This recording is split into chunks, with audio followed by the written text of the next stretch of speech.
ভুল supreme court করেনি, ভুল করেছে স্কুল সার্ভিস কমিশন, মধ্যশিক্ষা পর্ষদ। কারণ তারা যে ভুল করেছে সেটার প্রমাণ এখনো পর্যন্ত অযোগ্যদের লিস্ট দেয়নি। তাহলে সেই জন্য হাইকোর্ট সুপ্রিম কোর্টে কোনো লিস্ট দেয়নি। এবং ডিআই অফিসে যা তালিকা গেছে সেটা আমি বিশ্বস্ত সূত্রে পেয়েছি, সেখানে 820 জনের মতো আবার সেখানে অযোগ্য বার হয়ে গেছে। স্কুল সার্ভিস কমিশন নিজে জানে না যে কোনগুলো যোগ্য আর কোনগুলো অযোগ্য।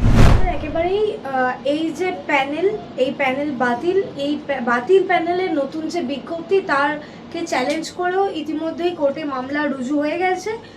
ঠিক অন্যদিকেই আমরা দেখতে পেলাম এসএসসি চেয়ারম্যানের উদ্দেশ্য একেবারে কন্টেম্প্ট অফ কোর্ট এর চিঠি পাঠানো হয়েছে। কিভাবে দেখছেন এই পুরো বিষয়টিকে? আশাটা খুব স্বাভাবিক ছিল, হ্যাঁ, এবং উনিও অপেক্ষা করছিলেন যে আমার কাছে চিঠিটা কন্টেম্প্ট অফ কোর্টের চিঠি আসবে। মধ্যশিক্ষা মানে 4 জন হত্যাকর্তা যারা আছেন তাদের নামে নামে গেছে, তাদের প্রত্যেকের। এবং এটা ইচ্ছাকৃতভাবে খুব কৌশল করে, যত্ন করে এই রকম ভুলভ্রান্তি রেখে দিয়েছে, যাতে এই নিয়োগের উপরে আবার একটা মামলা হয়। এবং মামলা হলে তখন মাননীয় মুখ্যমন্ত্রী কি বলবেন? আগে যেমন বলেছেন যে দেখো তোমাদের জন্য এইবারে আমরা পরীক্ষা নেব, কিন্তু তার আগে দেখো কেমনভাবে পরীক্ষাটা বানচাল করার সিদ্ধান্ত নিয়েছে। বানচাল পরীক্ষা হবেই না, পরীক্ষা হবেই। সুপ্রিম কোর্টের অর্ডার, পরীক্ষা হবে। কিন্তু সুপ্রিম কোর্টের যে অর্ডার, সেই অর্ডারের লাস্ট পাতার আগের মানে একেবারে লাস্টের যে পাতা, তার লাস্টের মানে এর কি বলবো, কিছু সেন্টেন্সের আগে আর কি, মানে অনুচ্ছেদের আগে, সেখানে পরিষ্কার করে বলে দিয়েছে যে কোনো রকম স্পেশাল রাইট না এবং কোনো অ্যাডভান্টেজ দেয়া যাবে না। তো সেটা ওরা তো ঘন ঘন বলেন যে অ্যাডভোকেটদের সঙ্গে খুব পরামর্শ চলছে। তা কি পরামর্শ করছে? ওনাদের অ্যাডভোকেটরা কি এইটুকু বুঝতে পারেন না যে কোনো স্পেশাল অ্যাডভান্টেজ দেওয়া হবে না এবং স্পেশাল রাইট দেওয়া হবে না? তাহলে 10 নম্বর পকেটে নিয়ে এই চাকরিহারা তথা দুর্নীতিগ্রস্তরা এরা কিন্তু এই পরীক্ষায় বসবে। তাহলে কেন একটা পরীক্ষায় আপনি দুভাগে ভাগ করছেন? একজন না 90 নম্বরের তারা চ্যালেঞ্জ পরীক্ষা দেবে, আর একজন 100 নম্বরের পরীক্ষা দেবে, কি করে হয়? এবং আরেকটা দেখুন, কন্টেম্প্ট অফ কোর্ট কেন হবে না? সাধারণ মানুষই বলবে যে সুপ্রিম কোর্ট বলে দিয়েছে তুমি এতদিনের মধ্যে 12% সুদে টেন্টেডদের টাকা ফেরত নাও। তারপর টাকা ফেরত নিলে তাদের তালিকা প্রকাশ করতে হবে, খুব স্বাভাবিক নিয়ম। না হলে টেন্টেডরা আবার পরীক্ষায় বসতে পারবে না। তাহলে টেন্টেডরা পরীক্ষায় বসার একটা তোড়জোড় শুরু করে দিয়েছে এই সরকারের যে প্রোফার্মা তৈরি করেছে। কারণ কেন এখনো পর্যন্ত রাজ্যের মানুষ জানলো না কারা কারা টাকা দিয়ে চাকরি পেয়েছে? কেন জানলো না? সেটা জানানোর সুপ্রিম কোর্ট বলেই দিয়েছে। তাহলে কেন এখানে আর স্কুল সার্ভিসকে আমি দোষ দেবো না? মাননীয় মুখ্যমন্ত্রী তো সব নিয়েছেন, সব দায়িত্ব উনি নিয়েছেন, উনি সাংবাদিক সম্মেলন করেছেন, তাহলে দায়বদ্ধতা ওনার। আর আসলে এসএসসি তো অটোনোমাস বডি। হ্যাঁ, উনি তো বলতেন না এসএসসি অটোনোমাস বডি। যদি অটোনোমাস বডি হয় তাহলে মাননীয় মুখ্যমন্ত্রী কিভাবে সেই তাদেরকে সরিয়ে, যেটা সাংবাদিক সম্মেলন করার কথা ছিল এসএসসি চেয়ারম্যানের অথবা শিক্ষামন্ত্রী, সেটা উনি সাংবাদিক সম্মেলন করলেন।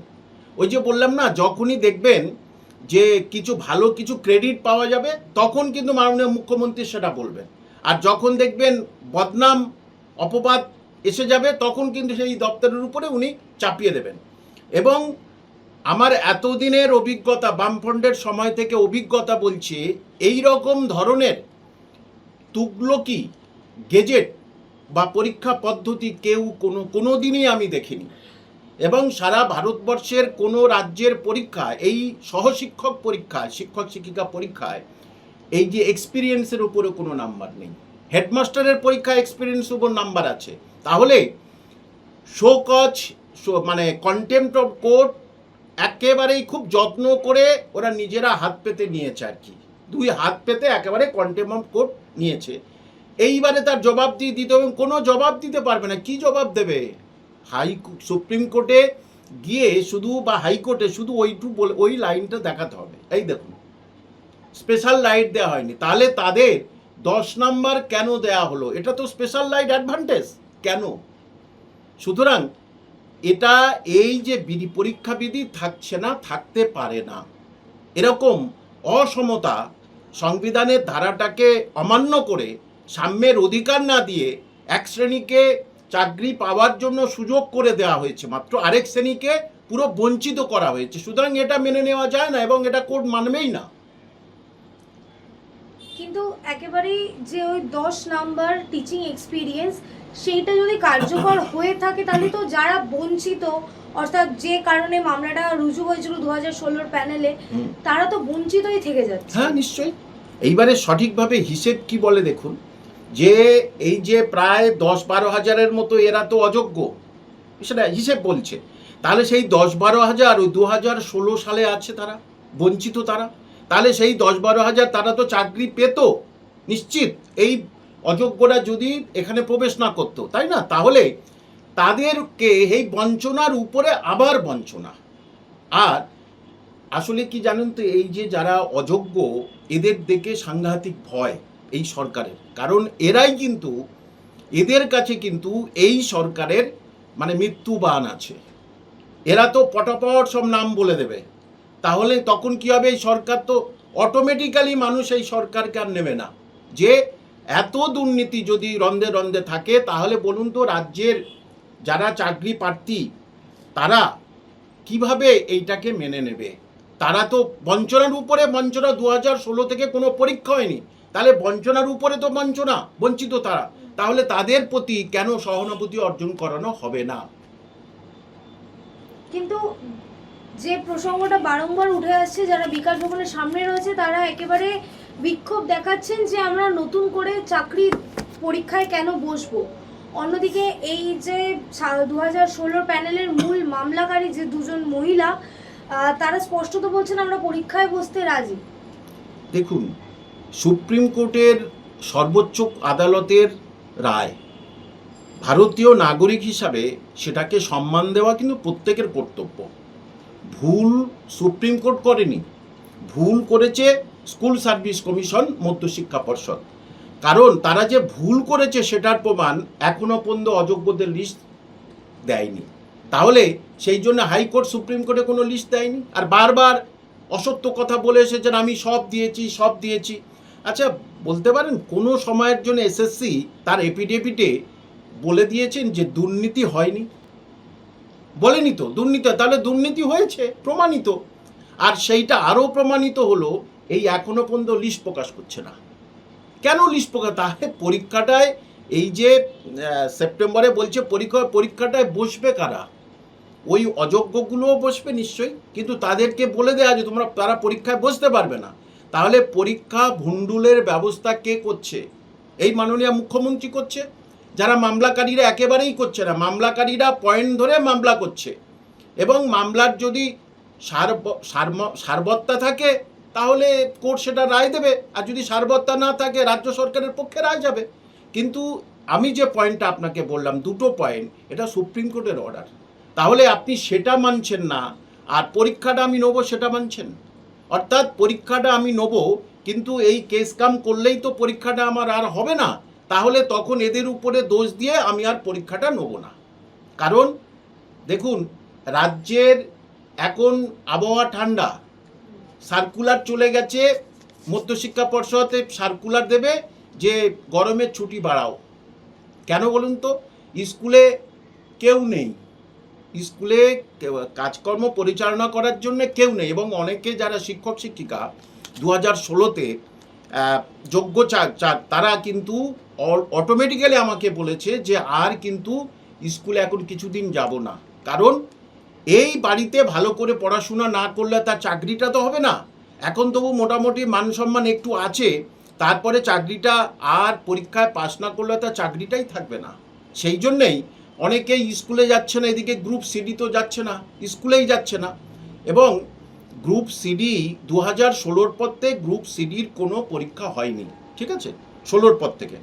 তাহলে দেখুন 2016-র পর থেকে 2016, 17, 18 ধরি, 18 থেকে এই 24, 6 বছর, এই 25, 7 বছর মোট শূন্যপদ কত? 1,500। বিশ্বাস করা যায়? 22,000-এর মতো স্কুল, সেখানে 1,500 শূন্যপদ। তার মানে দেবে না আর কি। এদিকে নিজে বলছেন আমার হাতে 5 লাখ, 10 লাখ, 1 লাখ ভ্যাকান্সি আছে, কিন্তু এত মামলা করছে যে আমি কিন্তু আর তোমাদের চাকরিটা দিতে পারছি না। তাহলে মাত্র এই 1,500 আর সব মিলে 20,000, মানে ফ্রেশারদের জন্য। দেখুন 2012 সালে আমার মনে আছে 2012 সালে পরীক্ষা হলো স্কুল সার্ভিস, তারপরে হলো 2016। এই এক বছর বাদ দিয়ে 3 বছরে শূন্যপদ হলো এই 25,753 জন। ক বছরে? 3 বছরে 25,753 জন। আর এই 7 বছরে শূন্যপদ 20,000। তাহলে দেওয়ার ইচ্ছা নেই, একটা যা হোক করে দিয়েছে, জানে তো পরীক্ষাটা যে কোনো প্রকার আমি ভুন্ডুল করাবো, কিন্তু এত সহজ নয়। সুপ্রিম কোর্টের অর্ডার আছে, পরীক্ষা তোমাকে নিতেই হবে। 31শে ডিসেম্বরের মধ্যে নিয়োগ, শুধু না নিয়োগ প্রক্রিয়া কমপ্লিট করে তাদেরকে বিদ্যালয়ে পাঠাতে হবে, না হলে কিন্তু মারাত্মক পানিশমেন্ট আর পেনাল্টি অপেক্ষা করছে এই সরকারের জন্য। কিন্তু স্যার যারা এখন ওই not specifically found to be tainted, তাদের মধ্যেও যে টেন্টেড আছে এটা তো এসএসসি এবং রাজ্য সরকার নিজেরা মেনে নিয়েছিল। তারপরেও ডিআই অফিসেও একটি তালিকা গেছে, যেমনটা খবর আছে, সেই তালিকা তো এখনো সামনে আছে না। ডিআই অফিসে কোন তালিকা গেছে? এবং ডিআই অফিসে যা তালিকা গেছে সেটা আমি বিশ্বস্ত সূত্রে পেয়েছি, সেখানে 820 জনের মতো আবার সেখানে অযোগ্য বার হয়ে গেছে, যার ভিতরে কিছু জন মাননীয় মুখ্যমন্ত্রীর কালীঘাটের বাড়িতে ঘেরাও করেছিল না, বুঝতে পারলাম, ওরা যে আমরা এতদিন তো স্কুলে যাচ্ছি, আমরা তো নন টেন্টেড ছিলাম, যোগ্য ছিলাম, তাহলে হঠাৎ ডিআই অফিসে আমাদের নামটা গেল কেন? স্কুলে আমাদের নামটা নেই। তাহলে ওনারা স্কুল সার্ভিস কমিশন নিজে জানে না যে কোনগুলো যোগ্য আর কোনগুলো অযোগ্য। তারা এতদিন চাকরি করেছে, সব কিছু করেছে, হঠাৎ একটা লিস্ট, যোগ্যদের অযোগ্যদের আলাদা করতে বলেছে, উনি যোগ্যদের লিস্ট পাঠিয়ে দিয়েছে। তাহলে অযোগ্যদের লিস্টটা দিলেই তো হয়ে যেত। কিন্তু তার ভিতরে এই এতজন, এবং মামলাকারী একজনে দেখেছে নাম ছিল না, আবার তার নাম ঢুকে গেছে, প্রথমে ছিল না। কি আইন? স্কুল সার্ভিসের আইন কি কোনো মেরুদণ্ড আছে? একবার বলেছে তোমার নাম নেই, সে আবার ওখানে গিয়ে বলেছে, লিডার, হ্যাঁ আন্দোলন লিডার, তাহলে আমার নাম নেই কেন? আমার নাম দিত, আবার তার নাম চলে গেছে। কি অদ্ভুত, আপনি ভাবুন। তার মানে যায় ওখানে গিয়ে হম্বিতম্বি করবে, তার নাম ঢুকবে, প্রবেশ করবে। এরকম কেন? শিক্ষক শিক্ষিকা উচ্চ শিক্ষিত ছেলে মেয়েদের এরকম কেন? যারা পিছন থেকে ঢুকেছে রাতারাতি তাদেরটা আউট করে দিলেই তো সব ঝামেলা চুকে গেল, কোনো কেস কাম আর কিছু হবে না। আর এই যে অরিজিনালি 2016 মতো করতে হবে, হয় 2016 মতো করুক, না হলে পুরো 100 নম্বরের লিখিত পরীক্ষা করুক, ব্যাস। মেরিট, মেধা আর পরিশ্রমের উপর ভিত্তি করে তারা শিক্ষক শিক্ষিকা নির্বাচিত হোক, তাহলে সেখানে কোনো দুর্নীতির গন্ধ আর থাকবেই না। কিন্তু বারবারই এক্সপিরিয়েন্স আর 20 নাম্বার, সারা ভারতবর্ষের সব রাজ্যের তো আমি জানি কোন রাজ্যের কিরম পদ্ধতি, কোনো রাজ্যে এই 20 নম্বরের ইন্টারভিউ নেই, অর্থাৎ হাতে রেখেছে 30 নম্বর। এই 30 নম্বরে আমরা যাকে খুশি তাকে দেবো। এবং শুধু যে মানে যারা সরকারি চাকরি করে তাদের ওটা নয়, স্পন্সর আবার যারা এমনি পার্ট টাইমার গেস্ট টিচার তাদেরও 5-10 নম্বর দেওয়া হবে। আমার কাছে খবর আছে, আমার কাছে সে বলেছে যে আমি ওই 10 বছরের এক্সপিরিয়েন্স নেবো, 5 বছরের এক্সপিরিয়েন্স নেবো, প্রতি বছর 2 বছর। তো একটা স্কুলের সঙ্গে কথা হয়েছে, তারা ম্যানেজিং কমিটি বলেছে তুমি এত টাকা দাও না, এত টাকা দাও, তোমার আমি এক্সপিরিয়েন্স সার্টিফিকেট দিয়ে দেবো। তাহলে ভাবুন, মানে আরেক শ্রেণীর টাকা তোলার পদ্ধতি করে দিয়েছে। আরেক শ্রেণীর টাকা, তারা তোমার টাকা তোলো, আর এই পরীক্ষাটা হলে যা আমাদের হাতে যা নাম্বার আছে, আমরা এবারে বেশ কিছু মানুষ আছি, তারা বিভিন্নভাবে টাকা হাতানোর ব্যবস্থা করব। স্যার একেবারেই অন্য প্রসঙ্গে আসবো, 140টি জনগোষ্ঠীকে ওবিসি তালিকাভুক্ত করা হলো, কিভাবে দেখছেন এই পুরো বিষয়টি? দেখুন, যে সুপ্রিম কোর্টে এইটার উপরে কেস হলো, সুপ্রিম কোর্টে যা হোক করে গিয়ে বলল যে ঠিক আছে, আমাদের যেখানে যেখানে যা ভুল আছে আমরা সেটা ঠিক করে দেবো। তা এইটা যখন বাইরে প্রকাশিত হবে, সবার নজরে আসবে, দেখবেন এইটার উপরে ফের কেস হবে।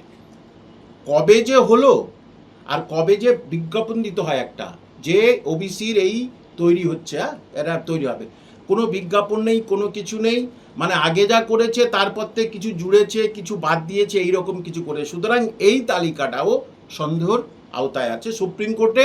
এটা এই তালিকাটা জমা দিলে এই তালিকার মধ্যে আবার কিছু ভুলভ্রান্তি বার হয়ে যাবে আর কি। অর্থাৎ আগেও ভুল করেছিল, ফের সেই ভুলটাকে চাপা দেওয়ার জন্য আরেকটা ভুল, যেটা স্কুল সার্ভিসও একই।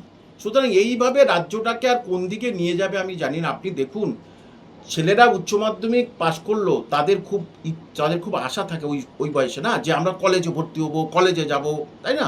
কিন্তু তারা হতাশ হয়ে বসে আছে ঘরে। ওবিসি এখনো ঠিক হয়নি, এবং এটা যে সঠিকভাবে হয়েছে সেটা কোর্ট বলে দেবে। স্যার একেবারে শেষ প্রশ্ন, আমরা জানি 2026-এ আমাদের নির্বাচন, সেই নির্বাচনের আগে ওবিসি নিয়ে ঠিক এত বড় একটি সিদ্ধান্ত, সেটা কি পুরোটাই এই রাজনীতির জন্য? একেবারেই যা কিছু করছেন মাননীয় মুখ্যমন্ত্রী, এখানে তো মুসলিম ওবিসিটা হচ্ছে কে মুসলিম বেসিস, ঠিক আছে? তো সেই জন্যে মুসলিম ভোট একটা বড় জিনিস না, খুব বড় ফ্যাক্টর মুসলিম ভোট। সুতরাং মুসলিম ভোট আমার ভীষণভাবে দরকার। তাতে আমি যদি ফের এটা ক্যান্সেল হয় তাহলে বলতে পারবো যে দেখো তোমাদের জন্য আমি কিন্তু সংরক্ষণ করলাম, তোমরা নানা রকম সুবিধা পেতে আবার দেখো কেস করেছি। তাহলে অনেকে যারা বুঝবেন না তারা মনে করবে ঠিকই তো, মমতা ব্যানার্জি আমাদের পক্ষে আছে, তো সংখ্যালঘুদের পক্ষে আছে, কিন্তু কিছু জন কোর্টে গিয়ে কেস করছে, আমাদের অধিকার থেকে আমরা বঞ্চিত করছি, এটা ছাড়া আর অন্য কোনো কিছু নয়।